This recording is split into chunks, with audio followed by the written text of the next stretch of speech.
욥기 30장입니다. 욥기 30장 1절부터 15절까지입니다. 성도 여러분, 오늘 말씀은 크게 두 단락으로 나눌 수 있습니다. 먼저 1절부터 8절까지는 욥을 말로 공격하는 사람들입니다. 그리고 9절부터 15절은 그들의 공격을 받는 욥 자신의 처지에 대해서 말하고 있습니다. 먼저 1절과 2절입니다. 그러나 이제는 나보다 젊은 자들이 나를 비웃는구나. 그들의 아비들은 내가 보기에 내 양떼를 지키는 개 중에도 둘만하지 못한 자들이니라. 그들의 기력이 쇠잔하였으니 그들의 손의 힘이 내게 무슨 소용이 있으랴. 욥은 29장에서 자신의 좋았던 시절을 하나님과의 수직적인 관계와 그리고 사람들과의 이 수평적인 관계로 설명을 했습니다. 하나님은 자신에게 이 까닭없는 은혜를 베풀었고 그 은혜를 가난하고 고통받는 사람들에게 대가를 바라지 않고 은혜로 그들에게 나누어 주었습니다. 그래서 사람들은 욥에게 존경을 표했고 욥의 말에 귀를 기울였습니다. 하지만 상황이 변해서 욥이 고난을 받고 있습니다. 욥은 그 이유를 모릅니다. 그래서 1절에 나온 대로 그러나 이제는 이라는 단어로 지금 이 사태의 변화를 표현하고 있습니다. 여기서 나온 나보다 젊은 자들은 이 규범적인 지혜의 과거 지향적인 관점에서 나보다 지혜롭지 못한 자를 의미합니다. 심지어 이들의 아버지조차 욥의 과거의 지위에 견주어 보면 욥의 가축을 돌보는 이 개들 옆에 두기 싫을 정도로 형편없는 사람들입니다. 이러한 표현이 읽는 사람으로 하여금 욥의 교만이나 오만으로 익힐 수도 있지만 욥이 지금 말하려고 하는 의도는 현재 자신을 괴롭히고 경멸하는 인간들이 형편없는 저급한 인간이라는 점을 지금 강조하는 것입니다. 자, 그럼으로써 이들보다 더 낮은 단계에 있는 욥이 현재 상태가 얼마나 비참한지를 지금 더욱 극적으로 드러내려고 합니다. 2절에 그들의 힘은 욥에게 아무런 영향을 행사하지 못할 정도로 약했습니다. 2절에서 왜냐하면 그들의 세력이라고 할 것도 없이 그들은 몰락한 자들이기 때문입니다. 이 이후에 3절부터 8절까지는 이들이 몰락한 세력이라는 것을 지금 설명하는 구절입니다. 이들은 극심한 가뭄과 굶주림으로 비쩍 마른 사람들이라고 3절에서 말을 하고 있습니다. 이들은 폐허가 된 황무지 그리고 사람이 살 수 없는 땅에서 흙을 씹어먹고 사는 사람들입니다. 4절에서 먹을 것이 없어 나뭇가지와 나뭇뿌리로 겨우 연명하는 사람들입니다. 5절에서 이들이 사람들 중에 있으면 사람들은 그들을 보고 도둑이야라고 외치며 쫓아낸 그런 사람들입니다.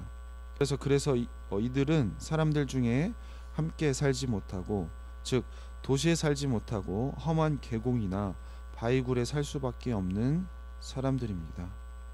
7절에서 그들은 먹을 것이 열리지 않는 떨기나무와 가시나무에서 모여 사는 사람들입니다.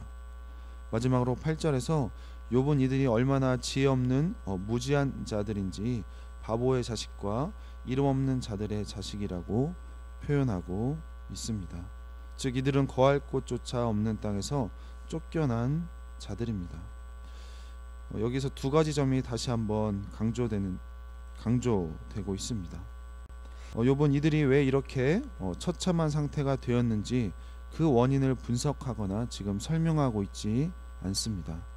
즉 이 욥의 친구들이 했던 것과는 달리 이 인과응보의 원리를 지금 이들에게 적용하지 않고 있습니다. 그리고 이들에 대한 설명에 어떤 악이라든지 이 불의와 같은 단어를 사용하지 않습니다. 그리고 이들의 상황을 묘사한 것의 주된 목적은 다음에 이어질 그러니까 9절에 이어질 지금 자신의 상황이 얼마나 처참한지를 묘사하기 위한 준비 작업이라는 점을 우리가 간과해서는 안 될 것입니다. 다음 9절부터 15절 단락입니다. 이제는 그들이 나를 노래로 조롱하며 내가 그들의 놀림거리가 되었으며 그들이 나를 미워하여 멀리하고 서슴지 않고 내 얼굴에 침을 뱉는도다. 이는 하나님이 내 활시를 늘어지게 하시고 나를 곤고하게 하심으로 무리가 내 앞에서 굴레를 벗었음이니라. 9절에서 이러한 사람들에게조차 욥은 지금 조롱을 당하고 있습니다. 이렇게 처지가 변하게 된 이유를 욥은 모르며 그 이유를 지금 설명하지 않습니다. 다만 그러나 이제로 지금 이 사태의 전환을 묘사할 뿐입니다. 이 욥에 대한 나쁜 소문은 사람들이 모여 사는 도시를 벗어나 험한 계곡과 바위굴에 사는 그런 사람들에게까지 흘러가 이 욥이 놀림거리가 되었습니다. 이 성경의 표현에 익숙한 사람들은 이 놀림거리라는 표현이 하나님의 명령을 어긴 사람들에게 내리는 징벌의 표시라는 것을 잘 알고 있습니다.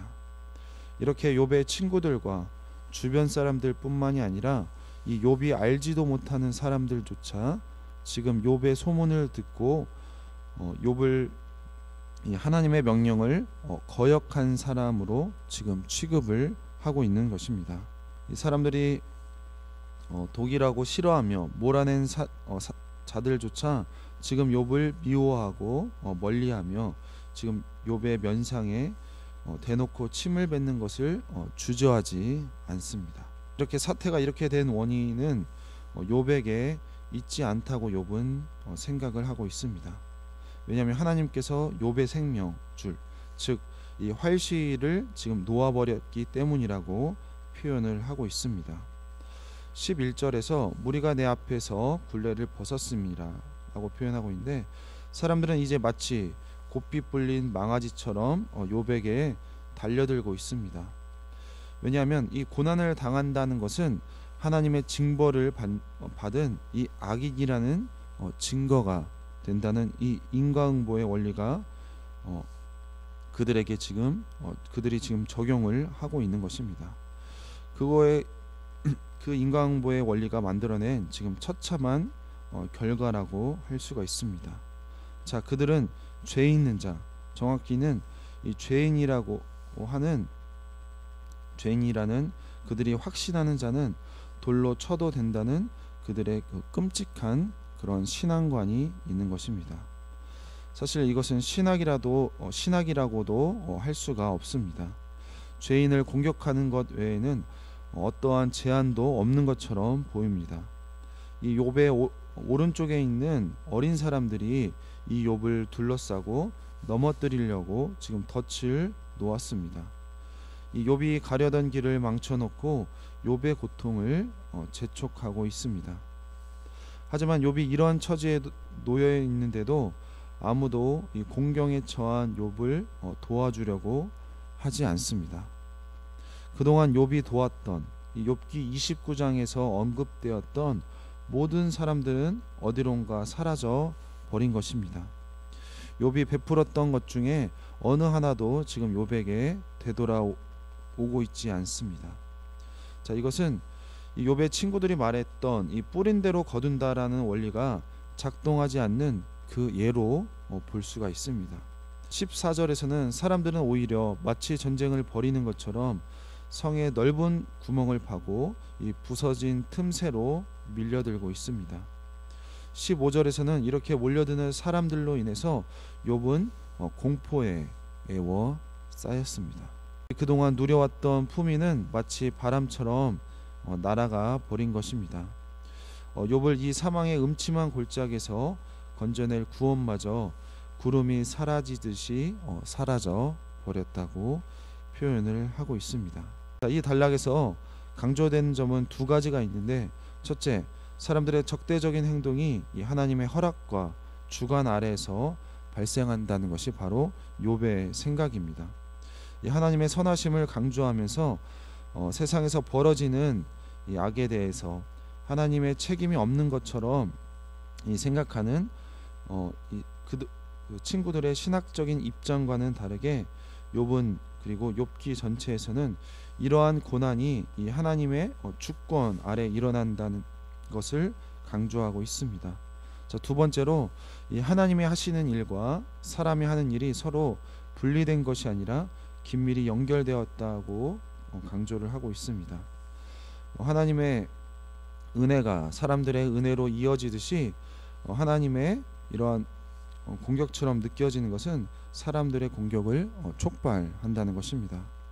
하늘에서 벌어지는 일을 알지 못하는 이러한 욥의 탄식은 하나님에 대한 불평이면서 동시에 이 하나님의 주권을 인정하는 욥의 신앙 고백이기도 합니다. 성도 여러분, 오늘 말씀은 그동안 존경과 그리고 의지의 대상이던 욥이 그리고 그러한 명예를 누릴 만큼 이 사회에 소외된 자들에게 나누어 주었고 그들을 보호해 주었고 조언해 주었던 욥이 이제는 자기보다 어린 사람들에게 그리고 지혜가 없는 사람들에게 모욕을 당하고 있습니다. 자, 욥이 빈털터리가 되자 그들이 얼굴빛을 바꾸어서 세상에서 받은 멸시를 지금 욥에게 쏟아내고 있는 것을 볼 수가 있습니다. 자, 문제는 이 지금 욥을 조롱하고 모욕을 준 자들은 사실 인격적으로 그리고 사회적으로 문제가 있는 사람들이었습니다. 마치 사회적 불황아들과 같은 그런 사람들에게 지금 멸시천대를 당하고 있는 것입니다. 자, 이러한 대우는 의인에게 어울리지 않는 보상이라고 욥은 생각하고 있습니다. 곧 이 자기 이해관계에 따라 얼굴을 바꾸는 세상의 비정함을 말하고 있는 것입니다.